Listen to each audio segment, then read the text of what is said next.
regression, whenever we are going to run the test called linear regression, it is classified into two different types.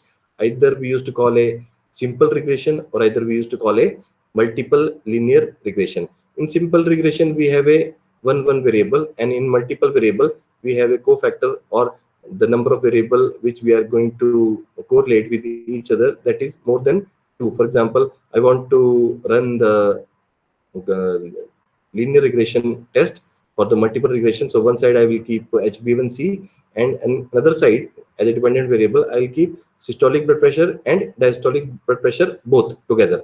So in simple regression we are just keeping one, that means HbA1c and the fasting blood sugar only, or the HbA1c or the uh, systolic blood pressure only. So only one variable will be taken under independent variable side or the dependent variable side, whereas in multiple regression we have a multiple variable, more than one variable, that means 2 or 3 we can run together. So regression means the processing of fitting all observed data into a line. So what I'll do, I'll share my presentation, so it will be visible to all guys.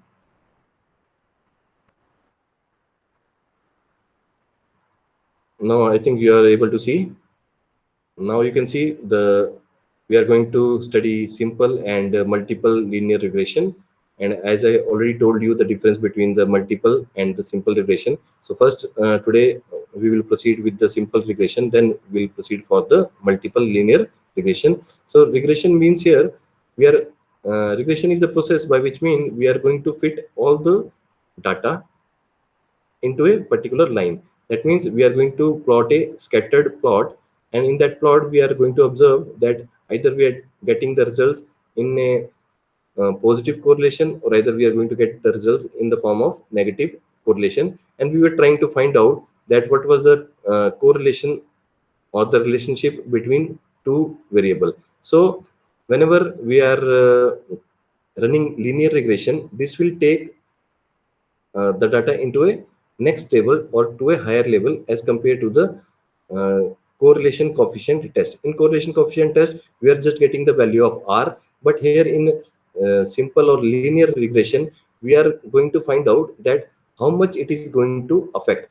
In correlation and coefficient, it is just helping us to find out that either we are getting positive correlation or the negative, but we are not getting an idea that how much is going to affect one variable by another variable. That means the same example which I have given you, that if we want to find out that if we are doing a exercise, so by doing a exercise in 1 hour, how much systolic blood pressure or the diastolic blood pressure can fall down after doing a exercise for 1 hour. This we can find out with the linear regression, or the uh, either it is your simple or either it is your multiple. So the example which I'm taking from the beginning, the same I'll take, that if we are looking at the relationship between variable A and B, that A is causing B, this we can trying to find out, but B is not the same as B is causing A. So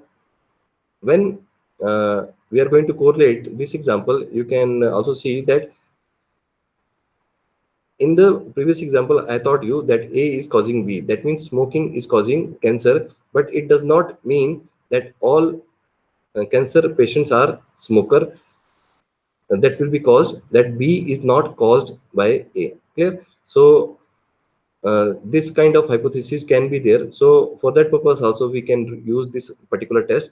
So one would be the dependent variable, and the another one will be the independent variable in this study. So for example, if I'm taking HbA1c, so this will act as an independent variable, and if the another variable, either I'll take fasting blood sugar or the systolic blood pressure, that will act as a dependent variable in our study. So might be you can remember this example, that for which purpose you have to run the linear regression for those cases where A is causing B, but B is not causing A. If you have a situation like this, you can run this particular test. So if A is causing B, then A will be called as a independent variable and B will be called as a dependent variable, because B depends on A to happen.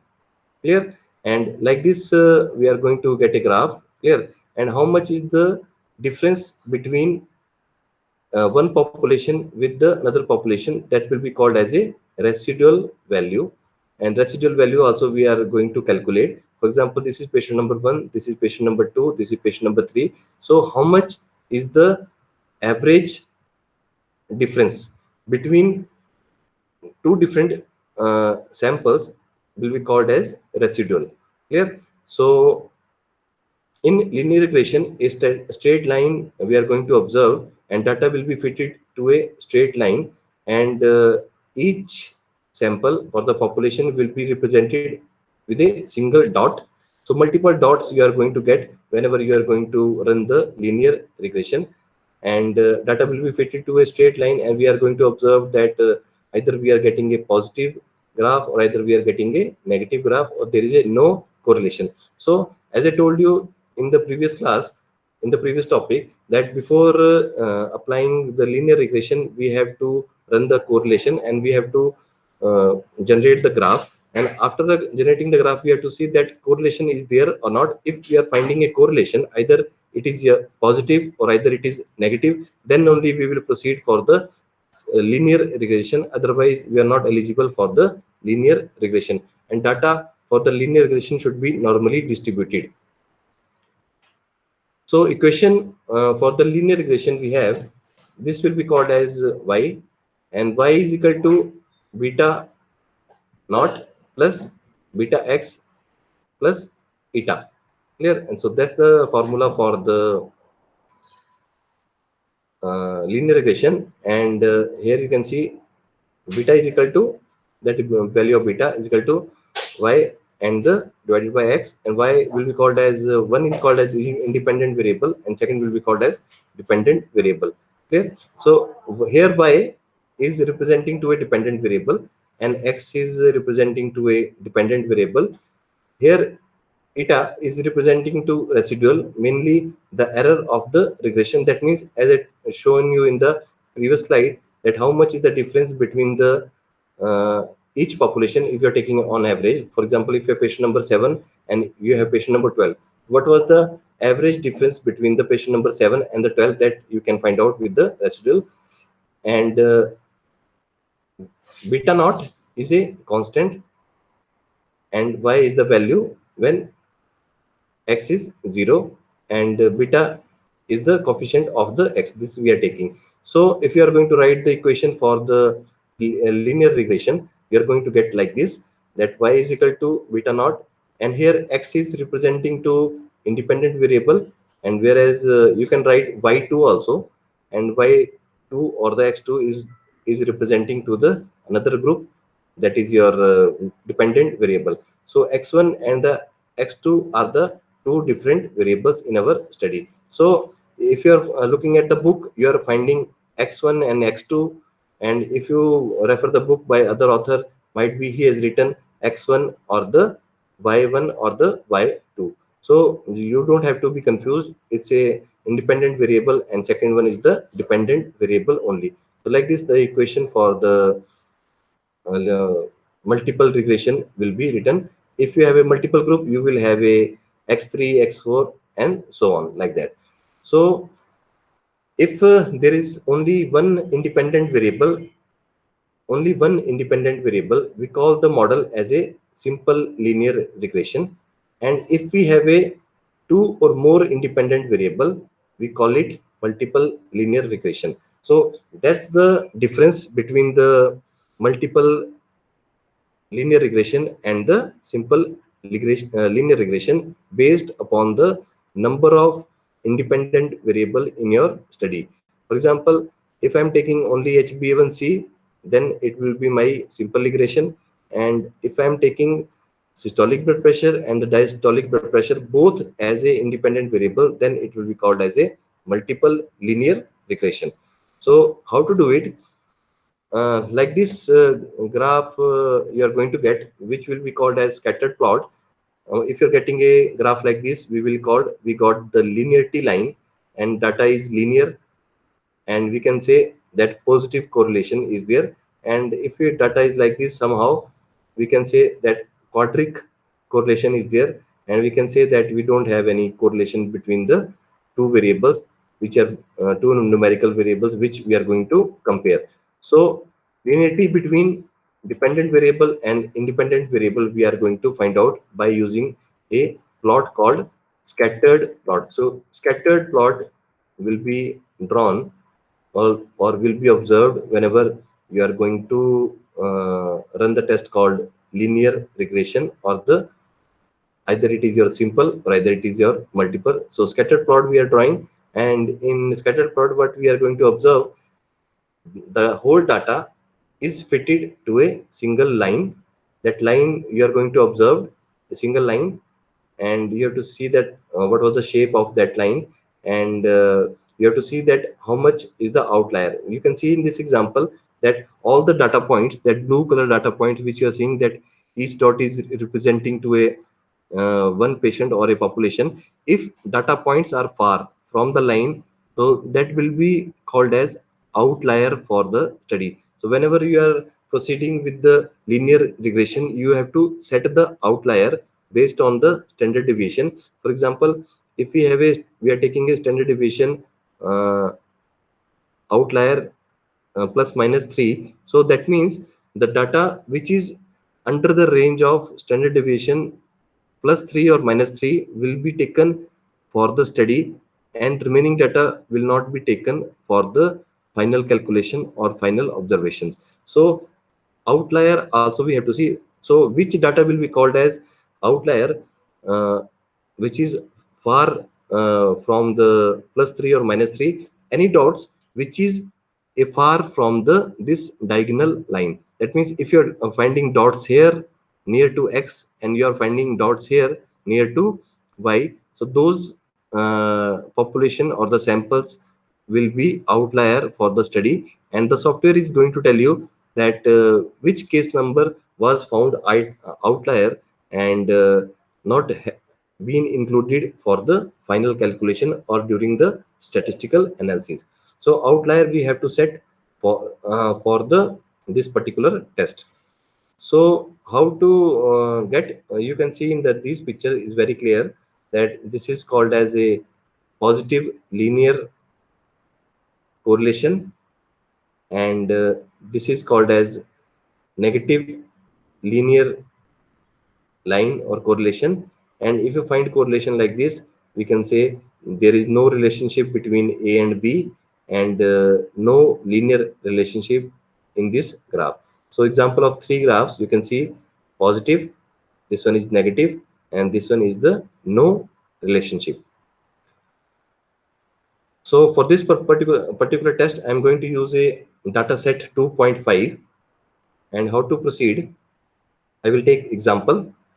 uh, in data set 2.5, I have taken an example that we want to analyze the association between diabetic control and physical activity using simple linear regression. That means if we are doing a physical activity in terms of hour per day, either it is going to affect the glycemic control of the patient or not, or what will going to happen to the diabetic control of the patient. Clear? So it is a simple, because we only consider one predictor in the model, that is the physical activity. So physical activity is the independent variable in our study, and diabetic control will be the dependent variable. So we are taking only one variable, one on the independent side and one for the dependent side. And if I take one more variable, for example, uh, except the physical activity, if I will add one more predictor like diet, that we want to see the effect of physical activity and the diet both together on the diabetic control, then the model will be called as a multiple linear regression. So first and foremost, what we have to do, we have to check the presence of linearity between these two. So HbA1c is the variable which is representing to diabetic control. This is the name of the variable which I have used in my sheet, and Met HR. That means is representing to physical activity. That means how much exercise I am doing in a per hour in a day or a week, you can say, whatever the data is showing. So two different variable we are seeing, and before we have to see the forecast, that means we have to plot a graph and we have to find out that graph is showing correlation or not. If graph is showing correlation, then only we can proceed for the linear regression test. How to proceed? So for that purpose, we have to plot a graph called scattered plot. The name of the graph which we are going to plot is the scattered plot with the help of SPSS. So these are the commands to plot the graph in the SPSS. You have to click on an option called graph on the top menu, and after that, when you click on the graph, you are getting a pop-up for the chart builder. You have to click OK, and once you click the OK on the chart builder, you have to click on the scattered plot. That means scattered plot you want to draw, and you have to choose the variable, that which variable you want to keep in which axis. So you will have a two axis, x axis and the y axis. So HbA1c I will keep under y axis, and met HR, which is the physical activity, I will keep under the x axis, and I will click OK. I will show in the pictures that how to plot a graph in the SPSS. So here on the top, you are getting a window near to analyze only. You are getting a option for the graph. If you click on the graph, you click on the chart builder.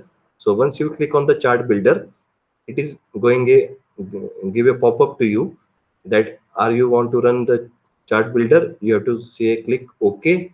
So once you click OK, you are getting this chart builder, and it will show the space, and from here you cannot choose, you have to drag.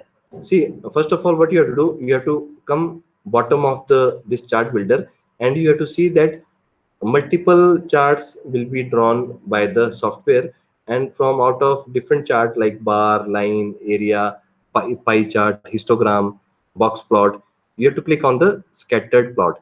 So once you click on the scattered plot, all the different kind of scattered plot will be observed here, and out of that you have to click on the simple scattered.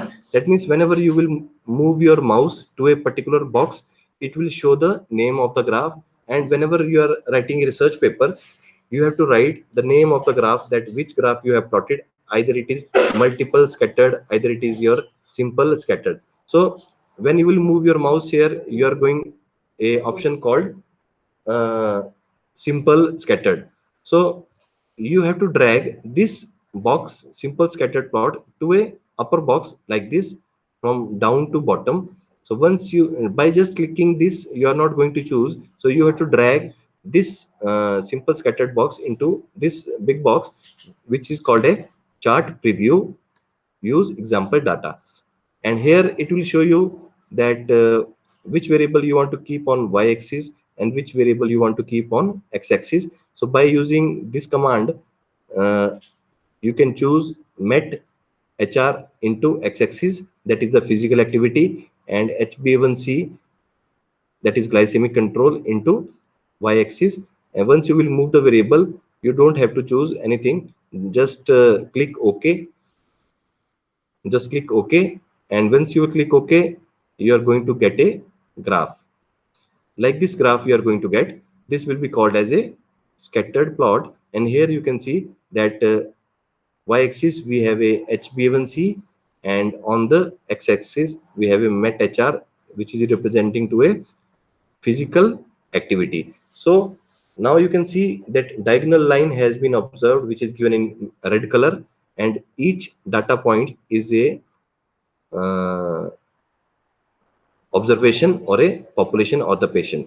So I was discussing about the outlier, and you can see here this graph is showing from top to bottom. That means a negative correlation we have observed, that a value of HbA1 is increasing if the value of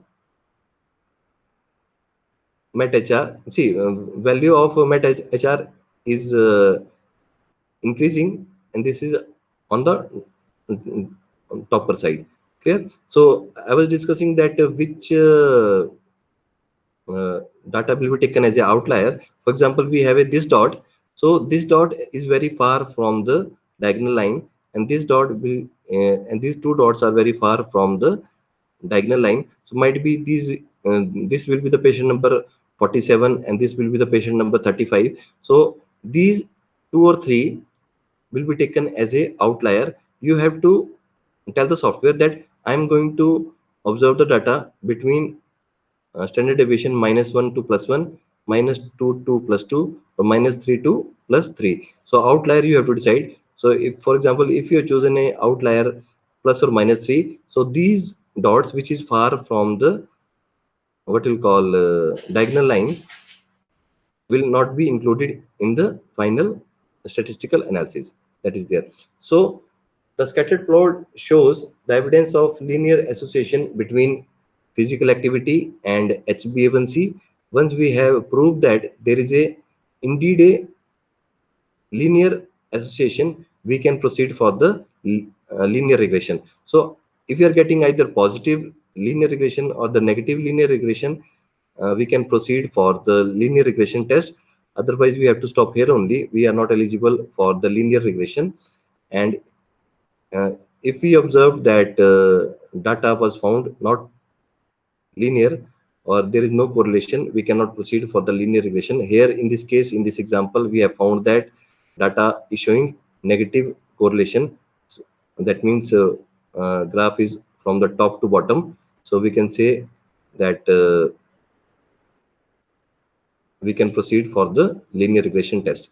So how to proceed with the linear regression? I will show these are the steps. You can take the screenshot of this. That total 12 different steps are there by which mean you can proceed the simple linear regression in SPSS.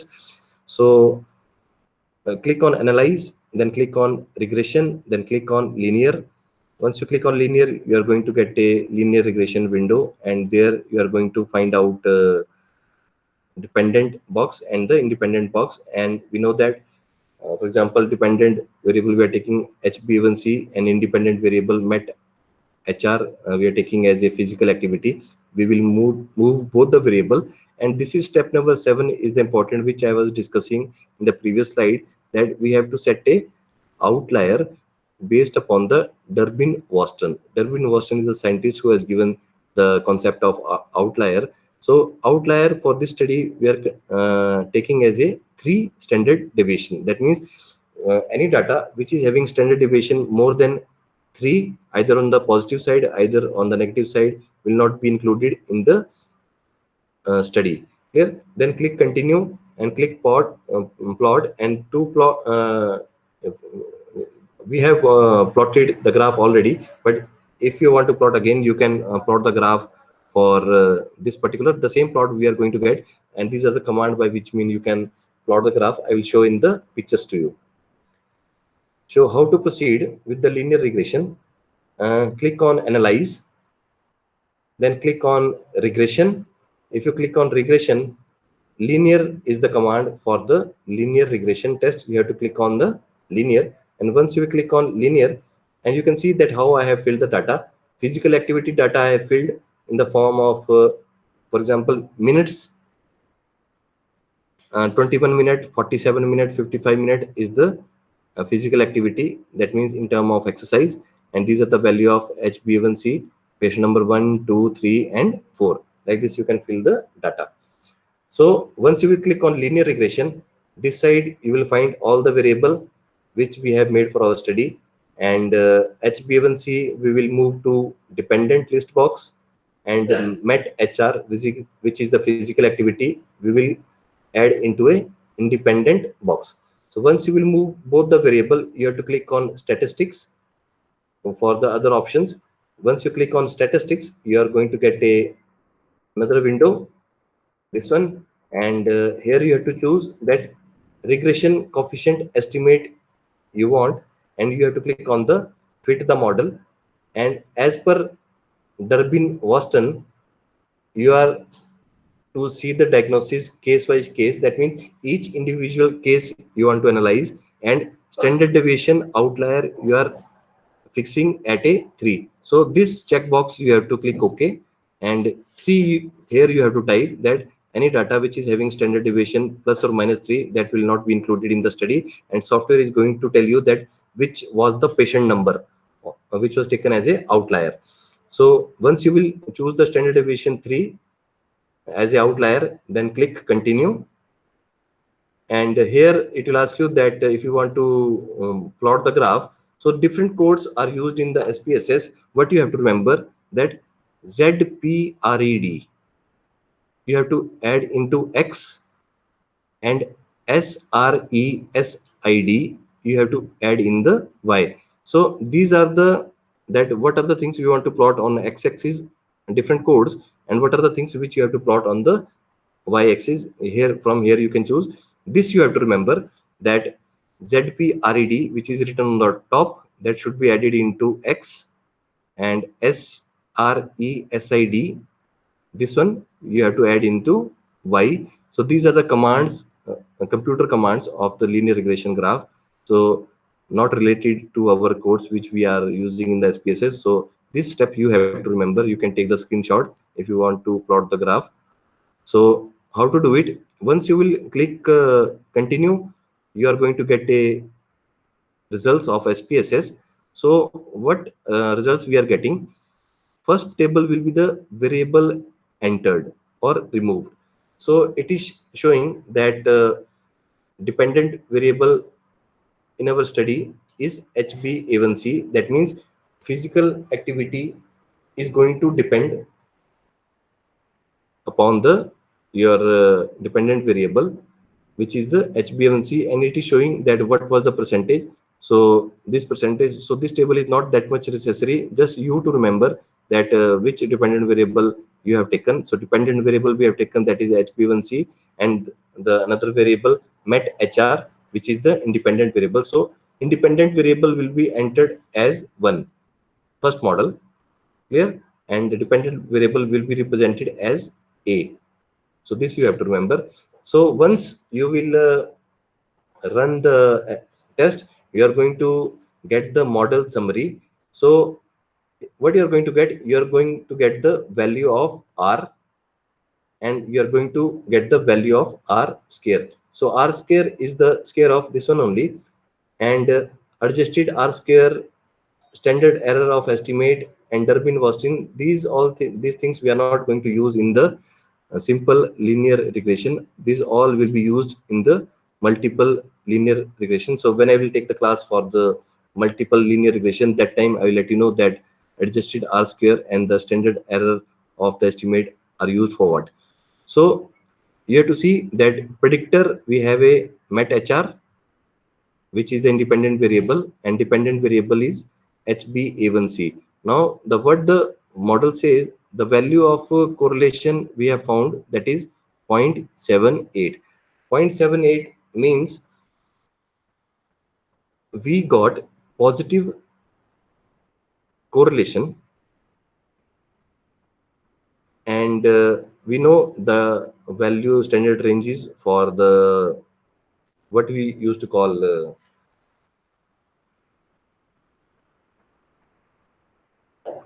if you want to find out that our data is mild, moderate, or we have a strong correlation, there is a ranges which I have discussed in the previous class.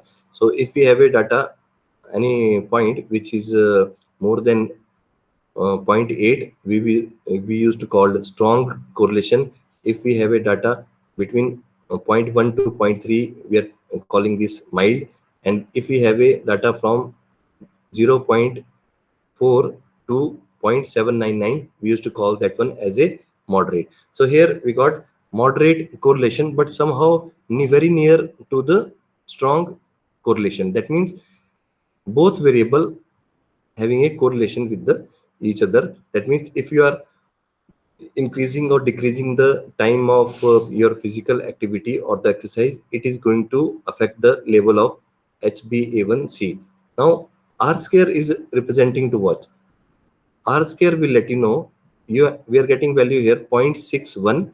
So this you have to convert into a percentage, and you can summarize in this way that how much physical activity is dependent to change the value of HbA1c. You can say here that is 61.5%. So this R square value should be converted into a percentage, and your model is showing that physical activity have a correlation with the HbA1c, and that is around 61% or 61.5%. So this R square value should be converted into a percentage. So what other things we are getting? We will get the table of ANOVA, and ANOVA table will give the value of regression and the value of residual, and we can see that dependent variable is HbA1c, and predictor independent variable we have a MET HR, and degree of freedom we are getting. And see, this is the table of ANOVA, and ANOVA, what we have to do, we have to see the what is the value of regression we are getting here, and the p value.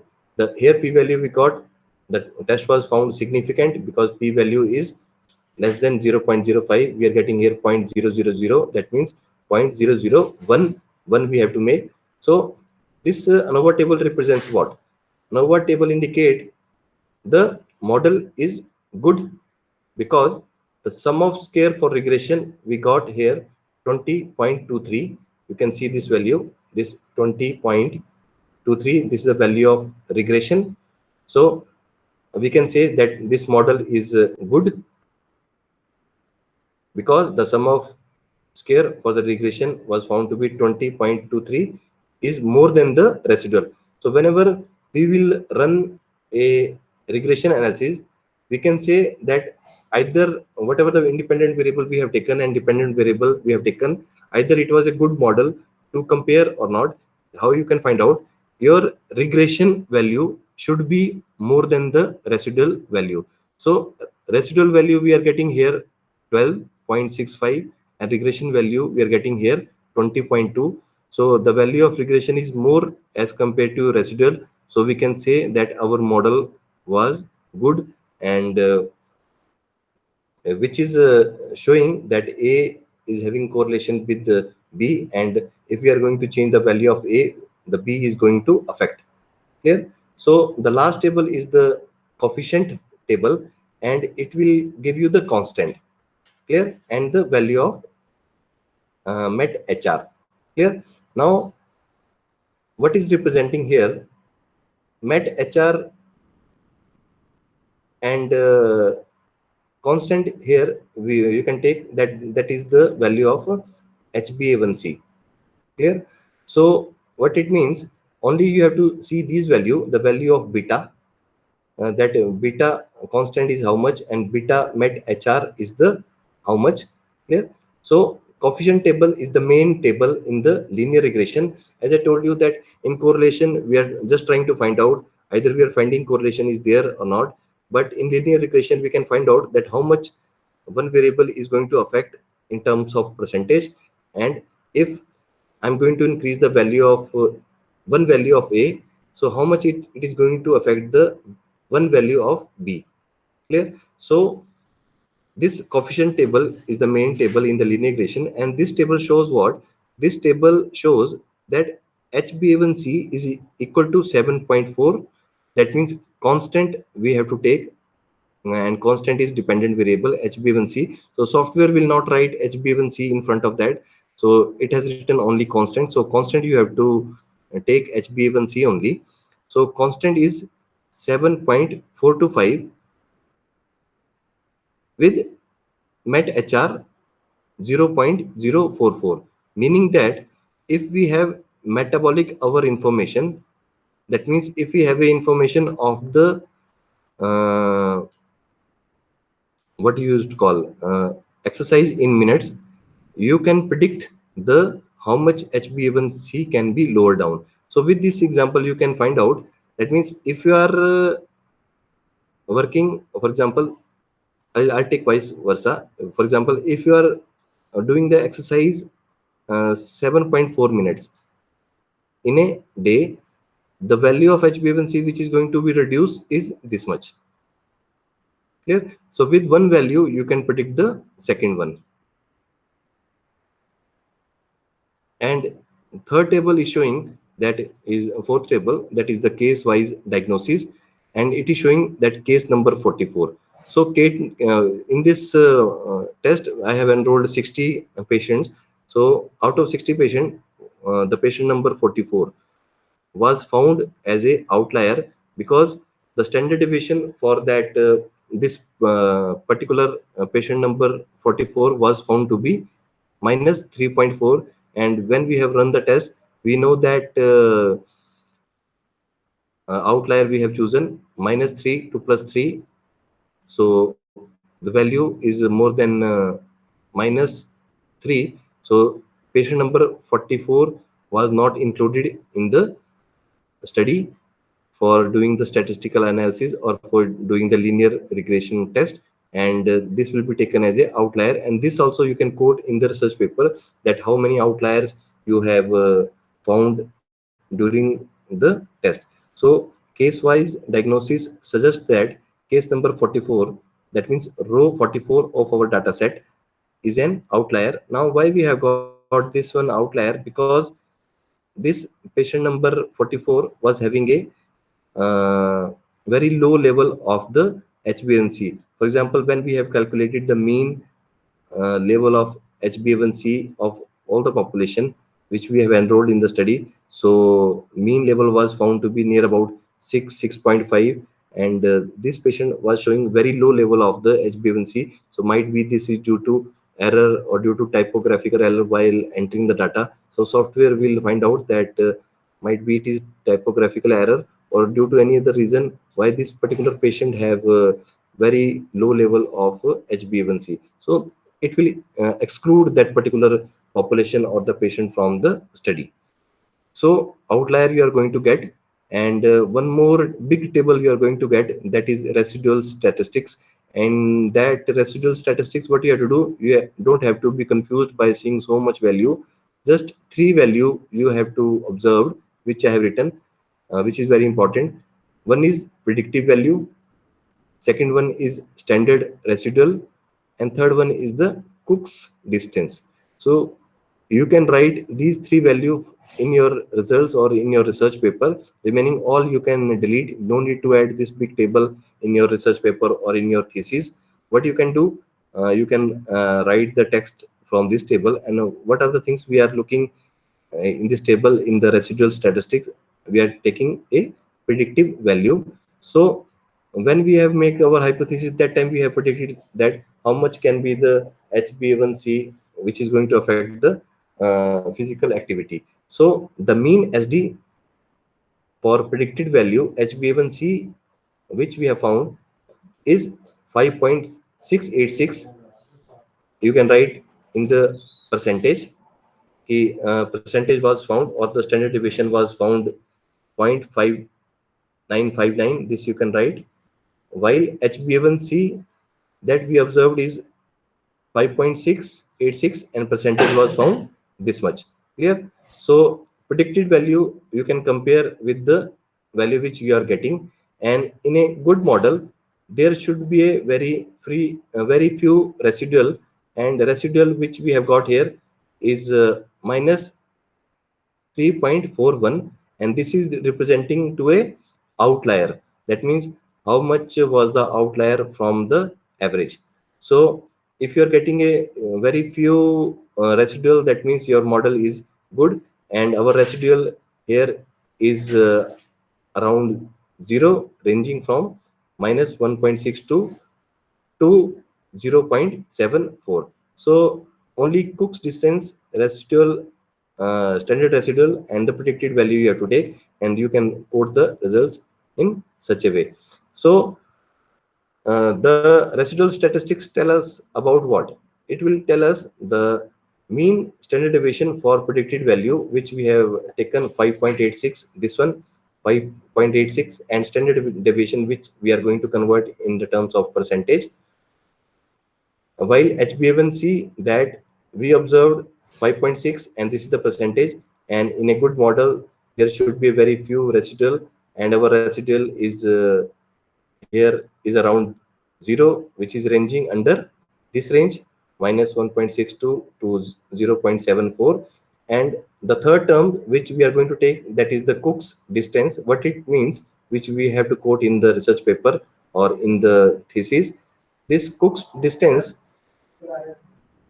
the maximum Cook's distance is the 0.251, and therefore there is a no serious inferential point. Even through the previously there was a value. That means case number 44 we have taken as a outlier, that we suspect as a outlier. So we can keep that value in our model. So Cook's distance is representing that either you are getting a higher number of the outliers in your study, or you are getting a lower number. For example, if you are not adding the for example, you have got multiple number of outlier. Like here we have got case number 44 only, so we have only one outlier. But for example, if you are 2000 patients in your study, and that time you have a multiple outlier, for example 10 or 15 outlier you have got, so that time you cannot add all the uh, case numbers. That means case number 147, case number 213 was found outlier, so and so. So that time what you can do, you can just write the value of Cook's distance, that Cook's distance was found to be this much.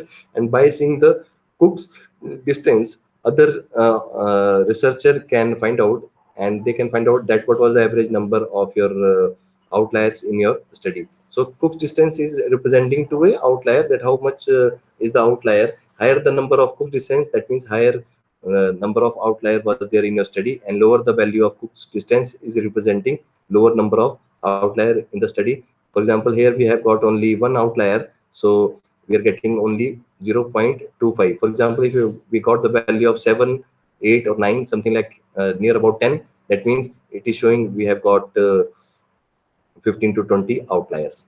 So from this last table, you don't have to worry. Just take the three value, that is predicted, residual statistics, which is predicted value is representing to HbA1c, and residual statistic is representing to a your outlier, that what was the number and the standard deviation which was taken to confirm the outliers.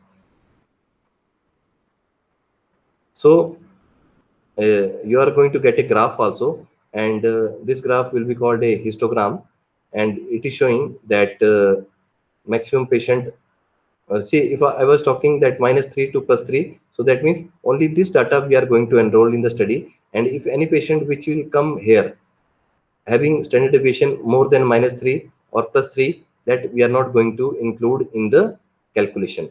So the histogram indicates that the residual are skewed a bit to the left, and there is no obvious pattern for the residual and the predicted value. Therefore, we can accept that this regression model is normally distributed, because we are getting a bell-shaped curve here little bit, because it's between -1 to +1, that most of the cases. That means you can see that most of the cases where we are getting a big bar are under the -1 to +1, all the maximum cases. Only few cases we are getting far from +1 or -1, but the most of the cases are under -1 to +1 for a good model. Clear? And like this graph we are going to get for the scattered plot. That means we are getting a correlation, and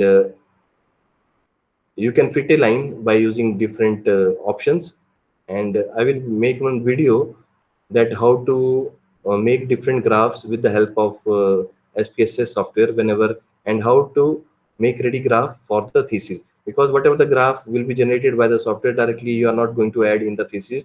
You have to modify the graph, then only you can add those graph in the thesis. That means how the header will be added, how the footer will be added, how these value will be added as per journal guidelines. And you can see that graph is given in gray color. So gray color graph are not recommended. A transparent graph will be recommended, and how to give the colors to these dots, and how the lines will be fitted. So this is your linear regression, and you can see that output sheet how the results will be written. That model summary shows that MET HR explained 61% variation in HbA1c. And from where we got this 61%? Because the value of R square which we have got in the beginning, that is this one, value of R square. So 0.615 we have converted into a percentage. This we have converted into a percentage. So the model summary shows that MetHR, that is the physical activity, explained 61% of variation in HbA1c. Now you can discuss the second table, that ANOVA. ANOVA table indicate that model is good because sum of square of regression that we got 20 and residual value was near about 12. So residual is less and regression is higher. For a good model, the regression value should be more than residual. And this is the writing style of ANOVA. You can write the value of F. This is the degree of freedom 1 and 56. And this is the value of F 89.6 and p value which we have got 0.000. So I will convert the value into 0.001. And coefficient table, I have already discussed that coefficient table is the main table of the linear regression, and that table shows that how much HbA1, the one value of HbA1c is representing to one value of MetHR. So if we have a data of HbA1c, that means one value of HbA1c, it is going to represent one value of the MetHR, that is 0.044. Meaning, if we have a metabolic, our information, the information of the person, that how much exercise the person is doing in a day in minutes, we can predict his HbA1c. So MetHR is significantly associated with HbA1c, we can see, and we have got the graph from top to bottom. So negative coefficient value indicates that the association is negative, because the graph which we have got is showing the from top to bottom. I have not fitted a line, but you can see that this is representing the data is like this from top to bottom. Clear? And you can also discuss the case wise diagnosis that suggests us that case number 44, that is row number 44 in our data sets which we have entered the data, is found outlier. And in good, that we will investigate this case, that why we have got either we have entered the data wrong, or why this patient has got the lower the number of HbA1c. Clear? So this is all for linear regression. And if you have any doubt, I will be happy to answer on the two different topics of today, the correlation and covariance, which was the first topic, and the simple linear regression is the second topic. So if you have any queries, you can send a mail to me, you can send a WhatsApp SMS. I will be happy to answer a call also. And don't forget to subscribe our YouTube channel, ISF College of Pharmacy, as well as my personal channel, because I think this is the last class of today's series, and tomorrow we have to prepare for a conference. Our institute is going to uh, start a international conference from 22nd and 23.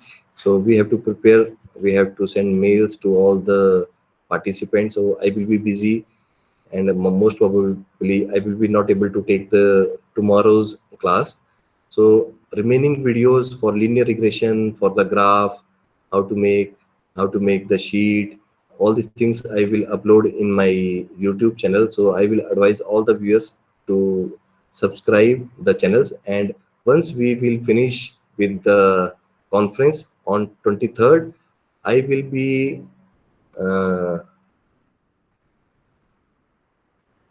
ask the management to start the series again, so that remaining topic will be taken.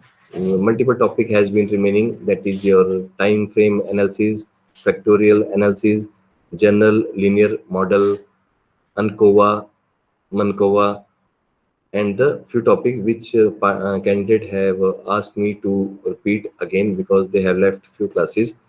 So either I will advise those viewers to see the videos which I have added in my YouTube channel, day from day 1 to day 8.